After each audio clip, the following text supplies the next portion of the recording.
Ever thought about getting into wine collecting as a hobby? You ever thought the only people that could be wine aficionados are people with an abundance of wealth?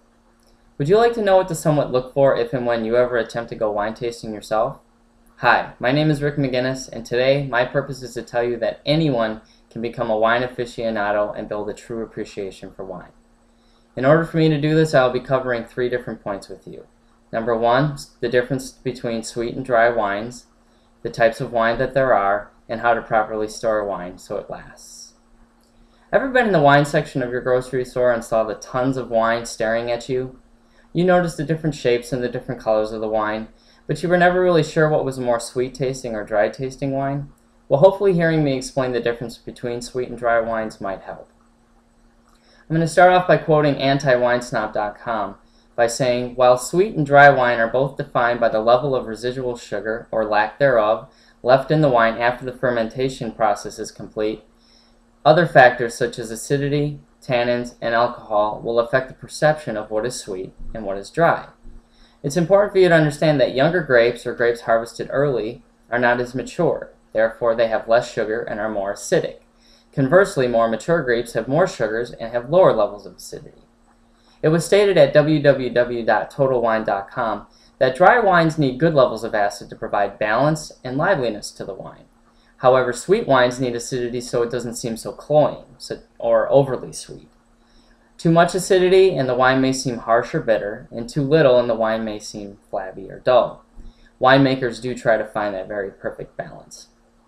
Additionally, in an article at www.thekitchen.com, it was mentioned that tannin is a textural sensation, or a mouthfeel, something we feel more than taste. All grapes have tannin. Some have more and some have less. Now, tannin resides in the skins, the seeds, and the stems of all grapes. White wines have very low to no tannin at all, and this is because of the way that they're fermented. See, white grapes are fermented off their skins. However, in contrast, red wines are fermented on their skins, making them a much more tannic wine. Tannin, much like acidity, is based on the age of the grape. The younger the grape, the more tannic it is. Now, as the wine ages, the tannin softens out. So it's important for you to pay attention to the vintage year of your wine. Also, a good way to tell if wine is sweeter or drier is to just simply look at the alcohol content on the bottle. Sweet wines tend to have less alcohol content in them. This is due to a quicker fermentation process. Winemakers won't allow the grapes to fully ferment, therefore preserving more of the grape's natural sugars. Although it is important to understand that the taste of wine ultimately weighs on the taster themselves. The bottle may indicate sweet or dry properties. However, the taster's perception of these properties is always subjective.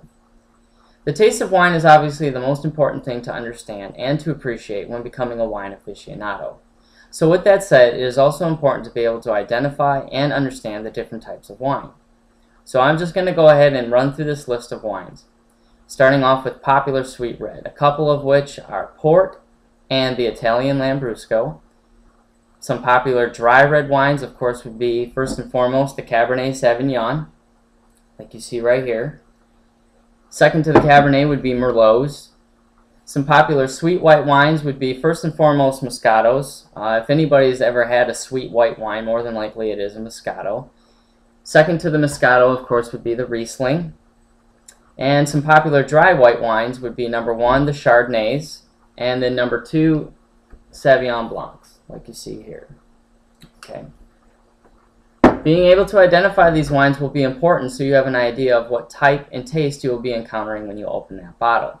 So once you have identified a wine that you enjoy and you want to save it for another time to drink or for a special occasion, it's important that you understand how to properly store it so it will last. Now, the information I'm going to provide on storage comes from www.cellarators.com. Alright, so the very first important thing that they mention at cellarators.com is temperature. It's the most important aspect in development of your wine.